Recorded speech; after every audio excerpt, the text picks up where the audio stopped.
Diamond Platnumz amemwaga machozi juu ya hali ambayo anayopitia anayopitia bwana mkubwa Jux. Ameweza kueleza akisema ya kwamba kuna wakati natamani kutia neno, lakini mahusiano ya mtu au ndoa ya mtu kamwe haitakiwi kuweza kuingiliwa kwa namna moja ama nyingine. Lakini jamaa yetu amekuwa akipitia changamoto nyingi sana katika maisha yake, lakini ni vile tunashindwa namna ya kuweza kumfanya awe be strong kutokana na yale ambayo yamekuwa yakitokea katika maisha yake, ila tunaamini kwa uwezo wa Mwenyezi Mungu kila kitu kitakuwa katika misingi na mikakati iliyo bora. Najua kuna wengi watajiuliza maswali mengi juu ya haya ambayo yanayoendelea. Ukweli utabaki kuwa pale pale kwa sababu kuna mengi ambayo yapo na yajayo yanafurahisha. Sasa kwa hii kauli ya bwana mkubwa Diamond Platnumz imeweza kuacha maswali mengi, na wengi wao waliweza kuzungumza akisema ya kwamba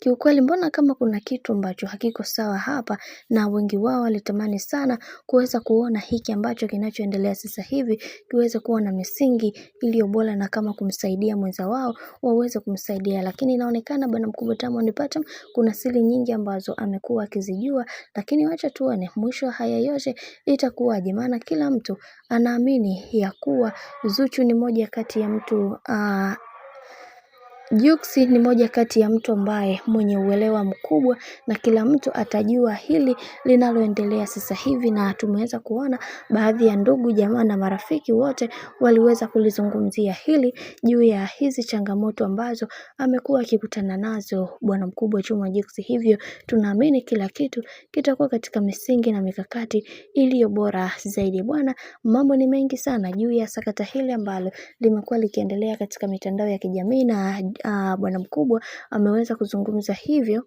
ili kuweza